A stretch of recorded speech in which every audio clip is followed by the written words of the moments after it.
Good afternoon, my name is Sabrina. I'm going to be doing my video presentation of the reproductive system of the fetal pig is the one.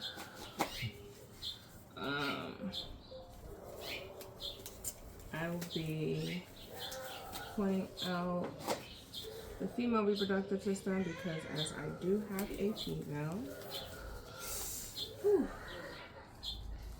the umbilicus cord is usually right around here. It's the mid-ventricle surface of the pig's abdomen. So this is the pig's abdomen. It connects to the fetus placenta, allowing the nutrients of the gas exchange. The urogenital opening is right below the anus of the fetal pig. If you want to zoom in, it'll be right here.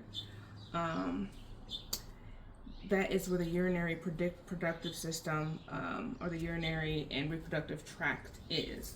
The urogenital papilla is that small fleshy area where it is the opening. It marks where the urogenital opening of the pig is. The vaginal papilla is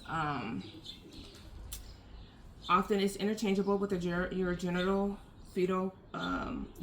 papilla, but it's actually the vaginal orifice, the internal, which leads into that vagina.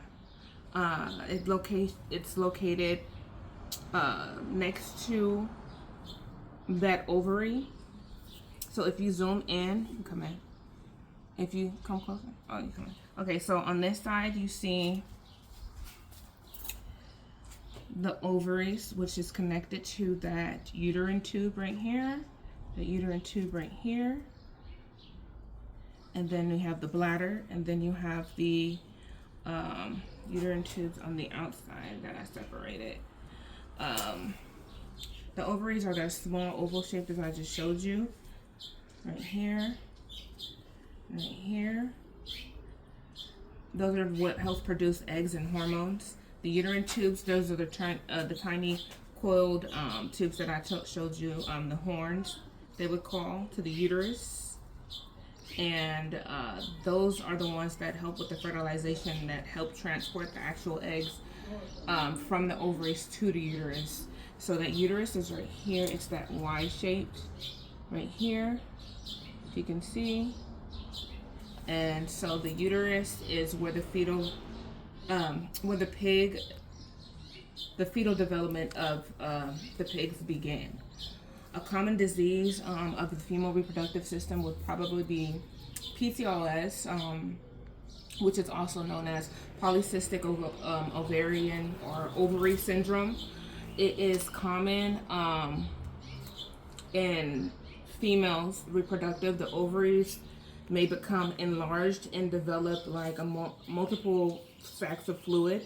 So the ovaries, which I pointed out, they will become enlarged and they will have like multiple filled sacs of fluid.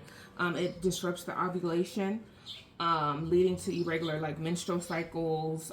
Sometimes you can be infertile. Also, it interrupts the hormonal balance.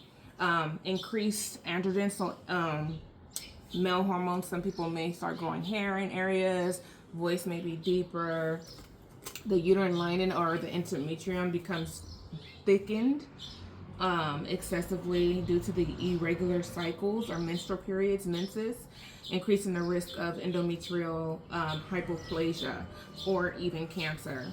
The ovaries, the outcome of this is that they fail to release the ovaries fail to release eggs properly or regularly, so you have a lesser threshold of getting pregnant. Long-term effects can be like infertility, metabolism changes, and even an increase in the risk of health like diabetes or even cardiovascular diseases can occur with PCOS. Okay.